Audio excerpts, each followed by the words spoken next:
मैं कब से परेशान बैठी हुई थी। हमारे घर के सहन में कुछ औरतें बैठी हुई मेरे बारे में अजीबो गरीब बातें करती मेरी सास को मशवरे दे रही थी और मेरा जब्त आजमा रही थी। दिल चाह रहा था कि मैं जाकर इनका गिरबान पकड़ूं या फिर अपनी सास को वो हकीकत बता दूं जिससे वो जाने कब से नजरें चुराती फिर रही है, या फिर इसको इल्म ही नहीं है और मैं इसके बेटे का भरम रखने को, इस खबर को दिल में छुपा कर बैठी हुई हूँ। मेरी आंखों में आंसू आ रहे थे।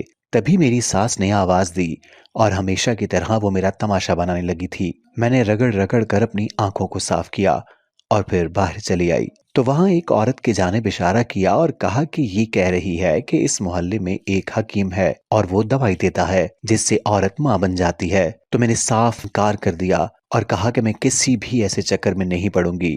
अगर मेरे नसीबों में औलाद हुई तो अल्लाह मुझे दे देगा, अगर नहीं तो कभी भी नहीं देगा। और ये कहकर मैं अंदर जाने लगी। तभी मेरी सास ने कहा, इसकी जबान बहुत लंबी है और इसी वजह से मैं इससे बहुत तंग आ गई हूँ। मैं खामोशी से बावर्ची खाने में चली गई और प्याज काटने लगी ताकि मैं खुद को ये तसल्ली दे सकूं कि मेरी आंखों में आए आंसुओं की वजह ये प्याज हैं। कभी कभी हम दुनिया में किसी और को नहीं बल्कि अपने आप को तसल्ली देना चाहते हैं, और ये तसल्ली हर किस्म की दी गई मस्नूई तसल्लियों से ज्यादा कारामद होती है। इसके बाद मेरा शौहर घर में आया और मेरा मूड भांप लिया तो मैंने इसको नहीं बताया क्योंकि मैं नहीं चाहती थी कि वो भी दुखी हो। जबकि अब तो मेरी सास का ये मामूल बन चुका था। वो हर आते जाते शख्स से यही कहती कि मेरी बहू बांझ है और मैं जल्द ही अपने बेटे के लिए एक खूबसूरत सी लड़की ढूंढ लूंगी और मेरा बेटा इसको तलाक दे देगा। मुझे ये सुनकर बहुत तकलीफ होती थी और मुझे अच्छी तरह मालूम था कि मेरी सास अपने बेटे की दूसरी शादी करवाना चाह रही थी और वो मुझे कभी भी नहीं छोड़ना चाहता था। इस वजह से मेरी सास उसके साथ जिद बांध कर बैठ गई थी और उसके साथ ही नहीं, वो मेरे साथ भी बैर बांध कर बैठ गई थी क्योंकि उसको लग रहा था कि मैंने उसके बेटे को शायद तावीज पिला दिए हैं या कोई जादू करवा दिया है जो उसे मेरे अलावा कोई नजर ही नहीं आता। जबकि अंदर की बात क्या थी, वो एक राज था। मैंने सीने में इस राज को दफन किया हुआ था और अगर मैं इस राज पर से पर्दा उठा देती तो मेरी सास किसी को मुंह दिखाने के लायक न रहती और सब जो आज उससे हमदर्दी करते हैं ना, उस पर थू थू करते। मगर मैं फकत अपने शौहर की मोहब्बत में ये सब अजियतें सह रही थी और तमाम तीर अपने सीने पर खा रही थी। मैं ऐसी लड़की नहीं थी कि जो अपनी सास के साथ दुश्मनी पाल कर बैठ जाती, क्योंकि मैं कहीं ना कहीं ये बात जरूर समझ रही थी कि वो भी एक माँ थी और अपने घर और बेटे को हंसता बसता देखना चाहती थी। जबकि उनको नहीं पता था कि कुछ खुशियां हमें चाह कर भी नहीं मिल सकती। कुछ चीजें हमारे लिए होती ही नहीं हैं। हम उनके लिए चाहे कितनी भी कोशिशें कर रहे हों, वो बेकार जाती हैं क्योंकि बगैर किस्मत के कुछ नहीं मिलता। वो हमें नहीं मिल सकती। सो हमें खुद को किस्मत के धारे पर छोड़कर पुरसुकून हो जाना चाहिए। जब मेरी सास के ताने हद से ज्यादा बढ़ जाते तो मेरे लिए भी सब्र करना बहुत मुश्किल हो जाया करता था और कभी कभी मैं तंग आकर जवाब भी दे दिया करती थी, जिसकी वजह से घर का माहौल काफी तनाव का शिकार हो जाया करता था और मेरे शौहर को इस बात पर काफी गुस्सा भी आया करता था। जबकि वो अच्छी तरह जानता था कि ज्यादती मेरी जानिब से तो बिल्कुल भी नहीं हो रही। अगर इस दुनिया में मेरा कोई एक दुश्मन था तो वो मेरी सास थी और मुझे अब इस बात की बिल्कुल और अच्छी तरह समझ आ गई थी कि औरत ही औरत की दुश्मन होती है। अब तो जैसे मेरा शौहर भी इन लड़ाइयों से तंग आ चुका था क्योंकि मेरी सास का दबाव बढ़ता जा रहा था कि वो शादी कर ले और इससे पहले मुझे तलाक दे दे। जबकि मेरा शौहर ये बात मानने को तैयार ही नहीं था। एक दिन इसी वजह से मेरी और मेरी सास के दरमियान शदीद किस्म की लड़ाई हो गई। मेरे शौहर ने मुझे तनबीह करते हुए कहा कि अब मेरी माँ जो मर्जी कहे तुम कुछ भी मत कहना। मैंने कहा कि मैं बेकसूर हूँ तो मैं क्यों ये सब कुछ सहती रहूं। मैं फकत तुम्हारी खातिर ये सब कुछ सह रही हूँ और तुम बजाय अपनी माँ को समझाने के या उनको हकीकत बताने के तुम मुझ पर ही चढ़ दौड़ रहे हो। तुम अपनी माँ को ये बात क्यों नहीं बता देते ताकि कम से कम वो मेरी जान तो छोड़ दें। उसने मुझे देखा और कहा, क्या तुम अब मुझे यूं ब्लैकमेल करोगी, अब यूं सरे बाजार मेरी रुसवाई करोगी। तो मैंने उससे कहा कि मैं ऐसा नहीं करना चाह रही और तुम्हारी माँ मुझे मजबूर कर रही है। किसी दिन मेरे सब्र का पैमाना लबरेज हो गया तो हमारे इस आशियाने को आग लग जाएगी और इससे पहले कि हमारा घर इस आग की नजर होकर राख हो जाए तुम्हें कोई ना कोई फैसला करना ही होगा। तो उसने मुझे देखते ही गहरी सांस ली और कहा कि ठीक है, मैं अम्मा को समझाऊंगा मगर तुम उनसे ये बात नहीं करोगी। तुम नहीं जानती कि ये खबर सुनकर मेरी माँ किस तरह टूट जाएगी। वो एक उम्मीद के सहारे जिंदा है। अगर ये उम्मीद ही उससे छीन ली तो वो जीते जी मर जाएगी। और किसी औलाद के लिए इससे बड़ा गम कोई नहीं होता कि उसकी माँ उससे खुशी की उम्मीद लगाकर बैठी हो और वो उम्मीद खुद टूट जाए। वो काफी दुखी दिखाई दे रहा था तो मुझे अपने जज्बातीपन पे गुस्सा आया और मैंने कहा कि तुम फिक्र मत करो, मैं उनसे कभी भी इस बात का जिक्र नहीं करूंगी। जिस पर उसने मेरे हाथ पर हाथ रखा और कहा कि मुझे तुम पर यकीन था। मेरी जिंदगी में कुछ भी अच्छा नहीं रहा जब से मैंने ये खबर सुनी है। अगर मेरी जिंदगी में कुछ अच्छा बाकी बचा है तो वो फकत तुम हो और मैं तुम्हें खोना कभी नहीं चाहता था। जब मैंने तुम्हें सच बताने के लिए हिम्मत जमा की तो तुम नहीं जानती कि मेरा हौसला कितनी बार टूटा था, सिर्फ इसी डर से कि शायद तुम मुझे छोड़ जाओगी। और तुम्हारे छोड़ जाने का खौफ मुझे बुरी तरह डसता रहा था। मैंने नम और भीगी आंखों से उसे देखा और कहा, मियाँ बीवी एक दूसरे का लिबास होते हैं, तो तुमने सोचा भी कैसे कि मैं तुम्हें बेलिबास करूंगी। मुझे दुख जरूर हुआ था मगर मेरे लिए तुम्हारा साथ काफी है। पहले कुछ दिन तो फिर से ठीक गुजरने लगे थे मगर मेरी सास की मुदाखलत कम होने का नाम ही नहीं ले रही थी। वो हर बार कोई न कोई ऐसी बात कर देती जो मेरा जब्त आजमा जाया करती थी और मेरे सब्र का पैमाना लबरेज होता बहुत से नए मसले खोल दिया करता था। किसी दिन मैं खामोशी से कमरे में जा बैठती और कभी मैं यूं करती कि जैसे मैंने उसकी बात सुनी ही नहीं। वो मुझे अपना और अपने बेटे का मुजरिम समझती थी जबकि नहीं जानती थी कि मैं उनकी कितनी बड़ी मौसिन हूँ, जो मैंने उनका एक बहुत बड़ा राज सीने में छुपा कर रखा हुआ है। मेरी जगह अगर कोई और औरत होती तो इतनी तजलील और जलालत कभी बर्दाश्त नहीं करती। या तो वो ये घर छोड़कर चली जाती या इस राज को फाश करके उसका गरूर खाक में मिला देती। मगर मुझे फकत अपनी सास का नहीं सोचना था बल्कि मुझे अपने शौहर का भी सोचना था और मैं उसका मान कभी भी नहीं तोड़ सकती थी। मैं नहीं चाहती थी कि उसको कभी भी नजरें झुकाकर या सर झुकाकर चलना पड़े। उसने मुझ पर यकीन के साथ भरोसा किया और अपना राज मेरे हाथ में दिया तो मैंने मुट्ठी को उसी रोज बंद कर लिया था और मैं इस मुट्ठी को दोबारा कभी नहीं खोलना चाहती थी, चाहे मुझे कितनी ही अजियत क्यों ना हो। चाहे इस मुट्ठी के खोलने से मेरे लिए बहुत सी आसानियां हो जाएं, मगर मुझे फकत अपनी आसानियां नहीं देखनी थी। मैंने आईने के सामने खड़े होकर एक बार फिर खुद को यकीन दिलाया और एहसास दिलाया कि एक दिन सब कुछ ठीक हो जाएगा और वो दिन शायद मेरी मौत का दिन ही होगा, क्योंकि उससे पहले तो ऐसा कुछ ठीक होने का इम्कान नजर नहीं आ रहा था। ऐसे ही वक्त गुजरने लगा और मुझे अपनी चक्की में पीस कर जा रहा था। मेरी सास मेरे लिए एक बहुत बड़े इम्तिहान के बराबर थी। मैं अपना मामला अल्लाह पर छोड़ चुकी थी और मुझे यकीन था कि वो कोई बेहतर हल जरूर निकालेगा, मगर वक्त मुझे जख्म देता जा रहा था और उन पर मरहम रखने वाला भी कोई नहीं था। एक रोज मुझे इल्म हुआ कि मेरी तबीयत काफी खराब हो रही है तो मेरी सास बहुत ज्यादा खुश हुई और कहने लगी कि मुझे लग रहा है तुम्हारा पाँव भारी हो रहा है। मुझे उनकी बात समझ में ही नहीं आई तो कहने लगी, बेवकूफ, मुझे लग रहा है कि अल्लाह ने हमारी दुआएं सुन ली हैं और इस घर में खुशखबरी आने वाली है। ये सुनकर मेरे पैरों तले से जमीन निकल गई, क्योंकि ऐसा तो नहीं हो सकता था। वो चाह रही थी कि मैं डॉक्टर के पास जाऊं, जबकि मुझे बहुत ज्यादा डर लग रहा था क्योंकि मुझे पता था उसकी ये उम्मीद टूट जाएगी। मैंने ज्यादा तबीयत खराब होने का ड्रामा किया और कमरे में जाकर लेट गई। जबकि थोड़ी देर बाद कमरे पर दस्तक हुई तो वो मोहल्ले की कोई दाई ले आई थी और उनको मुझे चेक करने को कहा। मुझे बहुत गुस्सा आ रहा था और डर भी लग रहा था, लेकिन अब खामोश रहने के सिवा कोई चारा नहीं था। जब दाई ने बताया कि मैं माँ बनने वाली हूँ तो जहाँ मेरी सास खुशी से साकित रह गई थी वहां मैं सदमे से साकित रह गई थी। मुझे यकीन नहीं आ रहा था कि दुआओं ने यूं मुआवजा कर दिया है। मुझे यकीन नहीं आ रहा था कि शर्फ़े कबूलियत बख्शा जा चुका था। मैं खुशी से फूट फूट कर रो दी और मेरी सास ने मुझे गले लगाकर कहा कि मुझे माफ कर दो। तो मैंने रोते हुए कहा कि आप माफी मत मांगे, शायद आपकी तड़प कर मांगी हुई दुआएं हैं जो आज अल्लाह ने मेरी गोद हरी कर दी। मैं कोई भी पुराना हवाला याद करके इस खुशी के मौके को खराब नहीं करना चाहती थी और अब मैं बेताबी के साथ शौहर का इंतजार करने लगी थी। मगर मुझे यकीन नहीं था कि ये खुशी मेरे लिए किस कदर बड़ा गम लेकर आने वाली है। शाम के वक्त जब शौहर आया तो मेरी सास ने उसके आगे मिठाई रखी, जबकि मैं भी मुस्कुराहट दबाते हुए उसके पास बैठ गई तो उसने ना समझी से मिठाई के डब्बे को देखा और कहा कि आज मिठाई भी है और सास बहू लड़ाई भी नहीं कर रही।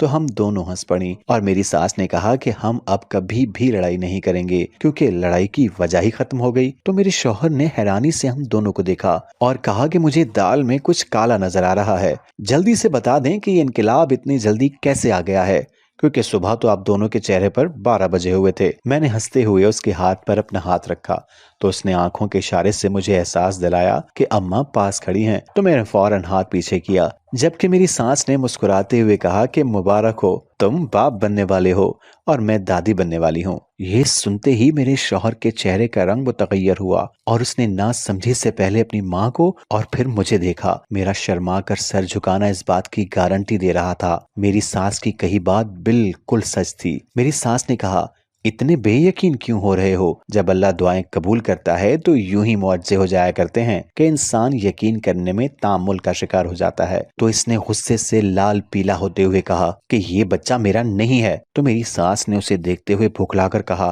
क्या हुआ है, पागल हो गए हो क्या? जबकि मैं साकित सी वहीं बैठी हुई थी। उसने मेरा गिरबान पकड़कर मुझे अपने सामने खड़ा किया और कहा, मुझे बताओ किसके साथ तुम अपना मुंह काला करके आई हो? जिस पर मेरी सास ने मेरा गिरबान उसके हाथ से छुड़वाया और कहा कि तुम्हारा दिमाग खराब हो गया है क्या? इतनी बड़ी खुशी पर तुम उसके साथ इतना बुरा सलूक कैसे कर सकते हो? उसने गुस्से से नीम पागल होते हुए कहा कि अम्मा मैं बाप नहीं बन सकता, बांझ मेरी बीवी नहीं मैं था। आप खुद बताएं, इस खबर पर मुझे खुश होना चाहिए या शर्म से मर जाना चाहिए या गैरत से किसी का कत्ल कर देना चाहिए? जबकि मेरी सास ने सदमे से मुझे देखा और कहा, लेकिन बेटा ये तुम्हारी गैर मौजूदगी में कभी घर से निकली ही नहीं। तो उसने कहा कि अम्मा आप तो घर में मौजूद नहीं होती ना, तो क्या पता इस घर में कोई आया हो। उसके मुंह से ऐसी बात सुनकर मेरे अंदर इतनी हिम्मत ही नहीं थी कि मैं उसको कोई सफाई दे पाती। लेकिन अगर मुझे पता होता कि उसका अगला कदम क्या है तो मैं शायद उसके कदमों में पड़ जाती। तभी उसने मेरे चेहरे को गुस्से से दबोचकर दुख से कहा कि मुझे नहीं पता था कि तुम इतनी घटिया निकलोगी, इसीलिए मैं अब तुम्हें तलाक दे रहा हूँ। इसने मुझे तलाक देकर मेरी दुनिया को अंधेर कर दिया और मैं अपने हवास में नहीं रही थी। मुझे तो यकीन ही नहीं आ रहा था कि उसने ये सब कर दिया है। वो मुझ पर इतना यकीन रखने वाला शख्स मेरे साथ ऐसा कैसे कर सकता था? मुझे वाकई में यकीन नहीं आ रहा था। लेकिन जब आया तो मुझे अपना घर छोड़ना पड़ा। मेरी सास मुझ पर थू थू कर रही थी। मोहल्ले वालों पर भी मेरे शौहर का राज खुल चुका था, लेकिन सब मुझ पर उंगलियां उठा रहे थे। मैं अपने मेके आ गई। मेरे घर वालों ने मुझ पे यकीन किया था और कहा था कि तुम इस वाक़े के मुतालिक बिल्कुल न सोचो, क्योंकि उनको पता था ऐसा करने से मेरे दिमाग पर असर पड़ेगा। जबकि मुझे यकीन नहीं आ रहा था कि जिस खुशी के लिए मैं इतने सालों से तरस रही थी वो मेरे लिए इतना बड़ा गम लेकर आएगी कि मैं इस खुशी को कभी महसूस ही नहीं कर सकूंगी। और अगर कभी महसूस करने भी लगूं तो मुझे अपना वो गम, अपनी वो अजियत, अपना उजड़ा हुआ घर याद आएगा। ये 9 माह का अरसा कैसे गुजरा था ये फकत मैं ही जानती थी। एक एक पल अजियत में गुजर रहा था और फिर आखिर वो दिन आ गया जिसका मुझे शायद बिल्कुल भी इंतजार नहीं था। लेकिन मैंने एक बेटे को जन्म दिया। लेकिन इस बच्चे की शक्ल देखकर मैं पत्थर हो गई, क्योंकि इसकी चार।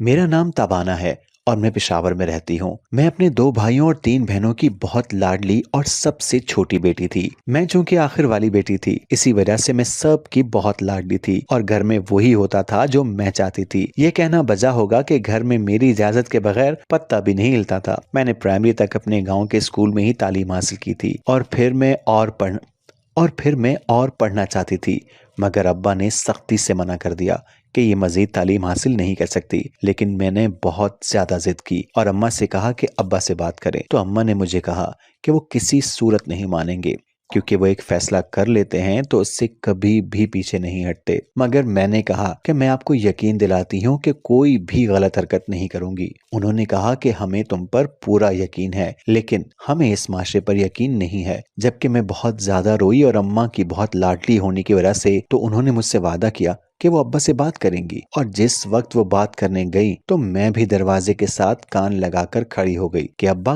क्या कहते हैं, क्योंकि मुझे बहुत जल्दी थी ये जानने की कि अम्मा बाबा को मनाने और कायल करने में कामयाब हो पाती हैं या नहीं। मैं दरवाजे के पास खड़ी थी, तब भी मेरी बड़ी भाभी गई और मेरे कंधे को हल्का सा थपथपाया तो मेरे पैरों तले से जमीन ही निकल गई। मगर जब इनको देखा तो मैंने मुंह बसोर कर कहा कि भाभी मुझे बात तो सुनने देती। उन्होंने मुझे कहा कि शर्म करो, अपने वालिदैन की छुप छुप कर बातें सुन रही हो। तो मैंने कान खुजाते हुए कहा कि भाभी मैं ये देखना चाह रही थी कि अब्बा को कायल करने में अम्मा कामयाब हो सकती हैं या नहीं। हम दोनों चलते हुए लाउंज में जा रहे थे क्योंकि अब जाहिर है मैं वहां खड़ी होकर बात तो नहीं सुन सकती थी। तो उन्होंने मुझे कहा कि चंदा मुझे पता है कि तुम्हारे अब्बा तुम्हें शहर क्यों नहीं भेजना चाहते। तो मैंने फौरन उनको देखते हुए कहा कि अगर आपको पता है तो आप मुझे बता क्यों नहीं देती। तो उन्होंने कहा सिर्फ इसीलिए क्योंकि उनको पता है कि उनकी बेटी बहुत प्यारी है, और ये भी बताया कि वो बहुत मासूम है, तो कोई भी इसको बहला फुसला सकता है। मैंने फौरन हैरानी से आंखें सुकोड़ कर कहा कि भाभी अब मैं इतनी भी मासूम नहीं हूं कि कोई मुझे उल्लू बना देगा और मैं बन जाऊंगी। तो उन्होंने कहा कि मसला ये है कि लोग बड़े चालाक हैं, वो अपना ऐसा रूप हमारे सामने लाते हैं कि हमें मजलूम लगने लगते हैं और हम पहले उनसे हमदर्दी करने लगते हैं और बाद में हमें अपने झांसे में फंसा लेते हैं और आखिर में कसूरवार फकत हम निकलते हैं।